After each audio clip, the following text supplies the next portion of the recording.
อันนี้บักเขือพี่น้องบักเขืออันนี้ห้องแต่ปลูกเนาะปลูกได้จักเดือนเนี่ยนะครับลุงโอ้ยังบ่ถึงเดือนครับบ่ถึงเดือนเดียวออกดอกแล้วเริ่มออกดอกแล้วครับผมที่สวนคุณชุนมุมนั้นเป็นกระเจี๊ยบเขียวที่กำลังที่ออกหน่อยติครับได้พูดแล้วก็ได้พูดแล้วครับออกหน่อยแล้วออกพ่นแล้วได้พูดแล้วกันคอยถามว่าออกหน่อยตีหรือว่าบ่แม่นมันออกพ่นว่าซั่นว่านะได้พูดแล้วตกหลงออกหน่อยกับออกพ่นนี่อันเดียวกันบ่โอเคเราจะไปดูหน่วยและผลครับผมไปดูบักกระเจี๊ยบเขียวหรือว่าบักหมื่นหรือว่าบักถั่วเละครับผมอันเดียวกันเนี่ยพี่น้องเคยเห็นบ่หน่วยบักถั่วเละนะบักหมื่นเนี่ยเขาไปแกงเนาะไม้ละหมื่นจังเนาะร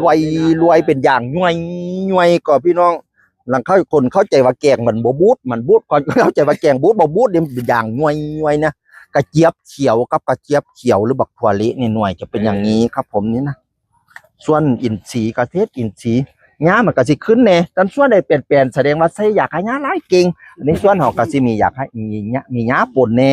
อย่าให้มันเปลี่ยนหลายขัดเปลี่ยนหลายผมจะมั่นใจเลยว่าใส่อยากให้ญ้าแฟต100%นี่นะนี่ก็เป็นใบยิกแน่ธรรมชาติครับธรรมชาติครับผมนี่นะ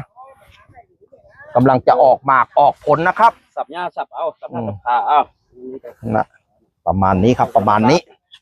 สนใจติดต่อได้เหรอที่สวนคุณซุนหรือสวนกับคุณซุนมาเยี่ยมชมด้วยได้นะครับผมเป็นเกษตรเชิงท่องเที่ยวจะเป็นฟาร์มสเตย์เป็นโฮมสเตย์นะครับผมนาเศร้าบ้านเราจ้ะปากมณีพี่น้องพ้องปากมณีจากสวนคุณชุนบ้านนาเศร้าครับผมผักบุ้งตีนกินแล้วตาจะหวานครับกินแล้วตาจะหวานว่ามาจากเมืองจีน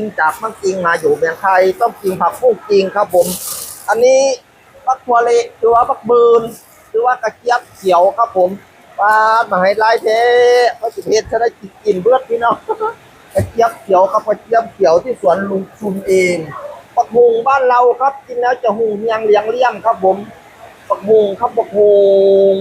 มาที่สวนลุงชุนของฝากของแถมเนี่ยกระเจี๊ยบเขียวเนี่ยพี่น้องกระเจี๊ยบเขียวนะสวยงามพระราม8อุดมสมบูรณ์จริงอันนี้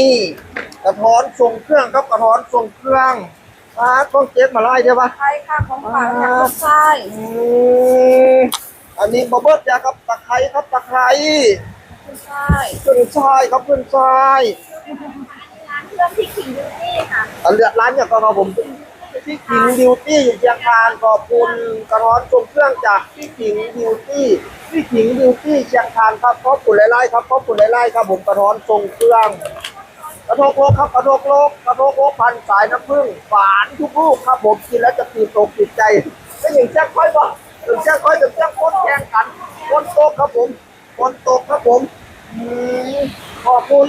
ทุกท่านครับขอบคุณทุกท่านครับขอบคุณครับผมขอบคุณครับสนใจมาเดี๋ยวพี่น้องเด้อสวนคุณชุนบ้านนาเศร้าหมู่13นะครับเปิดเป็นโฮมสเตย์ฟาร์มสเตย์แล้วให้พี่น้องมาท่องเที่ยวเสริมเกษตรครับผมแล้วก็มีกิจกรรมให้รวมกันเยอะแยะมากมายครับผมแล้วก็สอบถามรายละเอียดได้ที่เพจคุณชุนหรือว่าตามเบอร์โทรด้านล่างนี้นะครับผมโอเคขอบคุณครับ